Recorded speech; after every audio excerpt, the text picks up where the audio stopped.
Hello friends, welcome to ज्ञान Ganga classes. और आज हम लेकर के आए हैं क्लास 6 हिंदी वसंत पाठ नंबर 10 संसार पुस्तक है। ये एक डायरी के कुछ पन्ने हैं जो कि खत है जो कि जवाहरलाल नेहरू, हमारे देश के प्रथम प्रधानमंत्री जवाहरलाल नेहरू ने अपनी बेटी को लिखा, अपने लोगों को लिखा। और इसमें ये उन्होंने अंग्रेज़ी में लिखा जिसका हिंदी अनुवाद किया है प्रेमचंद ने। तो चलिए हम पढ़ते हैं और जानते हैं कि इसमें उन्होंने हमसे क्या कहा है, और साथ ही इसके आधार पे हम करेंगे कुछ प्रश्न उत्तर। जब तुम मेरे साथ रहती हो तो अक्सर मुझसे बहुत सी बातें पूछा करती हो और मैं उनके जवाब देने की कोशिश करता हूँ। ये सब वह अपनी बेटी को लिख रहे हैं। लेकिन अब जब तुम मसूरी में हो और मैं इलाहाबाद में, हम दोनों इस तरह बातचीत नहीं कर सकते जैसे कि ये पहले करते थे, कि साथ में रहते बहुत सी बातें पूछते कहते। इसलिए मैंने इरादा किया है कि कभी कभी तुम्हें इस दुनिया की और उन बड़े छोटे शहरों की जो इस दुनिया में हैं छोटी छोटी कथाएं लिखा करूं। तो इन्होंने क्या सोचा है कि इसी यानी पत्र के माध्यम से वह दुनिया के अनेक छोटे बड़े देश और शहर की वो कथा कहानी लिख करके भेजेंगे। तुमने हिंदुस्तान और इंग्लैंड का तो कुछ हाल इतिहास में पढ़ा है, लेकिन इंग्लैंड केवल एक छोटा सा टापू है और हिंदुस्तान जो एक बहुत बड़ा देश है फिर भी दुनिया का एक छोटा सा हिस्सा है। अगर तुम्हें इस दुनिया का कुछ हाल जानने का शौक है तो तुम्हें सब देशों को और उन सब जातियों का जो इसमें बसी हुई हैं ध्यान रखना पड़ेगा, केवल उस एक छोटे से देश का नहीं जिसमें तुम पैदा हुई हो। तो उनका कहना है कि हिंदुस्तान हमारा है तो बहुत बड़ा देश, लेकिन ये फिर भी पूरी दुनिया का एक बहुत छोटा सा अंश है। तो इस पूरी दुनिया को जानने के लिए हमें अपने देश से बाहर हर देश को, हर लोग को, हर तरह के लोगों को, हर जातियों को समझना है, ताकि हम इस पूरे विश्व को समझ सकते हैं। मुझे मालूम है इन छोटे छोटे खतों से तुम्हें थोड़ी बातें बतला सकता हूँ, लेकिन मुझे आशा है कि इन थोड़ी सी बातों को भी तुम शौक से पढ़ोगी और समझोगी कि दुनिया एक है और दूसरे लोग जो इसमें आबाद हैं यानी रह रहे हैं वे सब हमारे भाई बहन हैं। जब तुम बड़ी हो जाओगी तो तुम दुनिया और उसके आदमियों का हाल मोटी मोटी किताबों में पढ़ोगी। उसमें तुम्हें जितना आनंद मिलेगा उतना किसी कहानी या उपन्यास में भी न मिला होगा। यह तो तुम जानती ही हो कि यह धरती लाखों करोड़ों वर्ष पुरानी है और बहुत दिनों तक इसमें कोई आदमी न था। आदमियों से पहले सिर्फ जानवर थे, और जानवरों से पहले भी एक ऐसा समय था जब इस धरती पर कोई जानदार चीज़ ही न थी।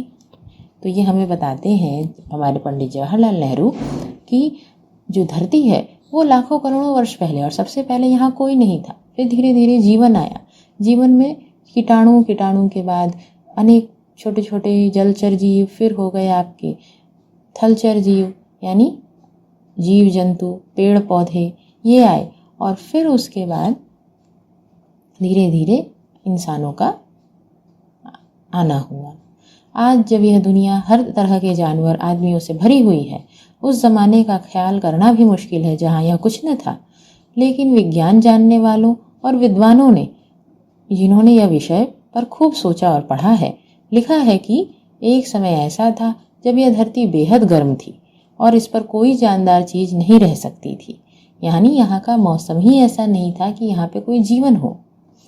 और अगर हम इन किताबों पढ़ें और पहाड़ों और जानवरों की पुरानी हड्डियों को गौर से देखें तो यह मालूम होगा कि ऐसा समय ज़रूर रहा होगा। तुम इतिहास की किताबों में पढ़ सकती हो, लेकिन पुराने ज़माने में तो आदमी पैदा ही नहीं हुआ था, तो किताब कौन लिखता? तब हमें उस ज़माने की बातें कैसे मालूम? यह नहीं हो सकता कि हम बैठे बैठे हर एक बात सोच के निकाल लें।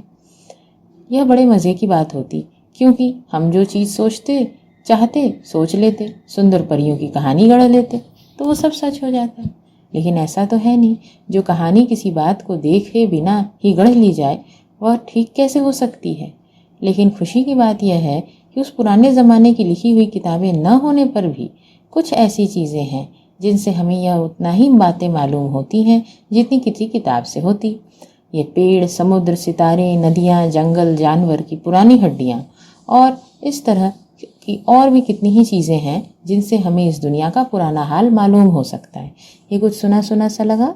अगर आपने हिस्ट्री अभी तक जरी सी भी पढ़ी होगी, हमारे कुछ भी वीडियोस को आपने स्टार्टिंग के हिस्ट्री के देखा भी होगा, तो भी आप जानते होंगे कि ये सब जो है, ये यहाँ पे हमारे पंडित जवाहरलाल नेहरू ने क्या बताया है।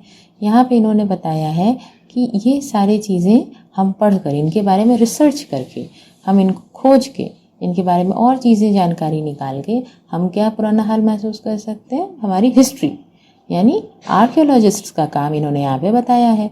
द साइंटिस्ट जो हिस्ट्री के बारे में सीखते हैं, स्टडी करते हैं इन चीज़ों से। मगर हाल जानने का असली तरीका यह नहीं है केवल हम दूसरों की लिखी हुई किताब पढ़ लें, बल्कि खुद संसार रूपी पुस्तक को पढ़ें। उनका मानना है कि हमें खुद संसार को अपने नज़रिए से समझना चाहिए। सिर्फ दूसरों की लिखी हुई किताबें पढ़ करके उसी में सीमित रह जाना, यह हमारा पूरी तरह से जानने का अधिकार न हुआ। इन्होंने संसार रूपी पुस्तक, हमारे पाठ का नाम संसार पुस्तक है, तो इनका यही कहना है कि संसार एक पुस्तक है जिसे हमें पढ़ना चाहिए। मुझे आशा है कि पत्थरों और पहाड़ों को पढ़कर तुम थोड़े ही दिनों में उनका हाल जानना सीख जाओगी। सोचो कितने मज़े की बात है। एक छोटा सा रोड़ा जिसे तुम सड़क पर या पहाड़ के नीचे पड़ा हुआ देखती हो, शायद संसार की पुस्तक का एक छोटा सा पृष्ठ हो। शायद उससे तुम्हें कोई नई बात मालूम हो जाए। शर्त यही है कि तुम्हें उसे पढ़ना आता हो। लेकिन हमको इस संसार को पढ़ना आना चाहिए, वरना चीज़ें तो पढ़ने के लिए हमारे आसपास कई सारी हैं। जैसा कि इन्होंने बताया, छोटा सा रोड़ा यानी छोटा सा पत्थर जो है, जो सड़क पे पड़ा या पहाड़ के नीचे रखा है, वह एक छोटा सा पत्थर इस पूरी दुनिया का एक छोटा सा पृष्ठ है, इस किताब का एक पृष्ठ है, और उसे भी हमें कुछ नई बात मालूम हो सकती है। तो यह शर्त क्या है उस चीज़ को पढ़ने की, कि हमें उसे पढ़ना आता हो। ये किताब तो है नहीं कि क ख ग घ कर लिया और पढ़ लिया। कोई ज़बान उर्दू, हिंदी, अंग्रेज़ी सीखने के लिए तुम्हें उसके अक्षर सीखने होते हैं। इसी तरह पहले तुम्हें प्रकृति के अक्षर पढ़ने पड़ेंगे। प्रकृति के अक्षर क्या है, तब ही तुम उसकी कहानी उसके पत्थरों, चट्टानों, किताबों से पढ़ सकोगी। शायद अब भी तुम उसे थोड़ा थोड़ा पढ़ना जानती हो। जब तुम कोई छोटा सा गोल चमकीला रोड़ा देखती हो, तो क्या तुम्हें वह कुछ नहीं बतलाता? यह कैसे गोल, चिकना और चमकीला हो गया, और उसे खुरदुरे किनारे या कोने क्या हुए? अगर तुम किसी बड़ी चट्टान के टुकड़े को तोड़कर टुकड़े टुकड़े कर डालो, तो हर टुकड़ा खुरदुरा और नकीला होगा। यह गोल चिकने रोड़े की तरह बिल्कुल नहीं होता। फिर यह रोड़ा कैसे इतना चमकीला, चिकना और गोल हो गया? अगर तुम्हारी आंखें देखें और कान सुने, तो तुम उसी के मुंह से उसकी कहानी सुन सकती हो। वह तुमसे कहेगा कि एक समय जिसे शायद बहुत दिन गुजर गए हों, वह भी एक चट्टान का टुकड़ा था। ठीक उसी टुकड़े की तरह उसमें किनारे और कोने थे, जिसे तुम बड़ी चट्टान से तोड़ते हो। शायद वह किसी पहाड़ के दामन में पड़ा रहा, तब पानी आया और बहकर उसे छोटी घाटी तक ले आया। वहाँ से एक पहाड़ी नाले के ने ढकेल कर उसे एक छोटी सी दरिया में पहुँचा दिया। इस छोटी सी दरिया से वह बड़ी दरिया में पहुँचा। इस बीच वह दरिया के पेंदे में लुढ़कता रहा, जिससे किनारे घिस गए और वह चिकना और चमकदार हो गया। इस तरह वह कंकड़ बना जो तुम्हारे सामने है। किसी वजह से उस दरिया से उसे छोड़ा और वह तुम्हारे पास आ गया। अगर दरिया उसे और आगे ले जाता, तो वह छोटे छोटे होते हुए अंत में बालू का एक जर्रा हो जाता, और समुद्र के किनारे वहाँ पे अनेक बालू के जर्रे अपने भाइयों में जा मिलता, जहाँ एक सुंदर बालू का किनारा बन जाता, जिस पर छोटे छोटे बच्चे खेलते, बालू के घरौंदे बनाते। अगर एक रोड़ा तुम्हें इतनी बातें बता सकता है, तो पहाड़ और दूसरी चीज़ें जो हमारी चारों तरफ हैं, हमें और कितनी बातें मालूम हो सकती हैं उनसे। समझ आया कि संसार एक पुस्तक है, और हमें उस संसार के हर पृष्ठ, आए दिन अनेकों पृष्ठ से हम मेरी मुलाकात होती है। कई पत्ते होते हैं, कभी पेड़ होते हैं, कभी चट्टान होती है, कभी पहाड़, और हम इन सबको पढ़कर, इन सबको समझकर हम इनसे कुछ न कुछ रोज़ सीख सकते हैं। तो यही हमारे चाचा नेहरू, हमारे पंडित जवाहरलाल नेहरू ने हमें समझाया, एक अपने पत्र के माध्यम से जो उन्होंने लिखा अपनी बेटी को। चलिए अब हम इससे करते हैं कुछ प्रश्नोत्तर। लेखक ने प्रकृति के अक्षर किन्हें कहा है? लेखक ने पेड़, पौधे, पत्थर, नदी, वन, जंगल, हड्डियों आदि को प्रकृति का अक्षर कहा है। लाखों करोड़ों वर्ष में पहले हमारी धरती कैसी थी? लाखों करोड़ों वर्ष पहले हमारी धरती का तापमान बहुत अधिक था, जिससे यहाँ जीवन भी संभव नहीं था। दुनिया का पुराना हाल किन चीज़ों से जाना जा सकता है? चीज़ों के नाम लिखिए। दुनिया का पुराना हाल पर्वत, समुद्र, नदी, जानवर की हड्डियों तथा चट्टानों के माध्यम से जाना जा सकता है। गोल चमकीला रोड़ा अपनी कहानी बताता है। कैसे? गोल चमकीला रोड़ा कहता है कि मेरा जन्म एक चट्टान से टूटकर हुआ। वर्षों से वर्षा के पानी से बहकर मैं एक छोटी घाटी तक आया। साथ ही पानी के तेज बहाव के कारण उसके कोने गोल व चमकदार हो गए। गोल चमकीले रोड़े को यदि दरिया और आगे ले जाती तो क्या हो सकता था?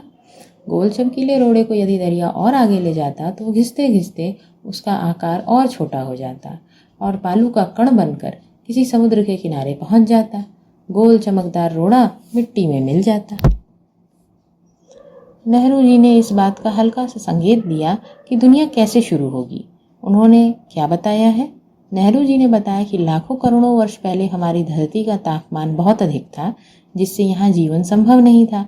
फिर समय के साथ तापमान कम होता गया, तब छोटे छोटे जीवों का उद्भव हुआ, यानी वो दुनिया में आए, जिससे दुनिया शुरू हुई। उसके बाद मनुष्य का जन्म हुआ, जिसकी आज इतनी प्रगति हो गई है। I hope you like this lesson. और आपको पढ़ के काफ़ी कुछ आपको भी संसार के बारे में जानने को मिला और पसंद आया होगा। और साथ ही हमने किए इसके ढेर सारे question answer. So I hope you got it all right and like this video, share it with your friends, and subscribe to my channel if you haven't yet.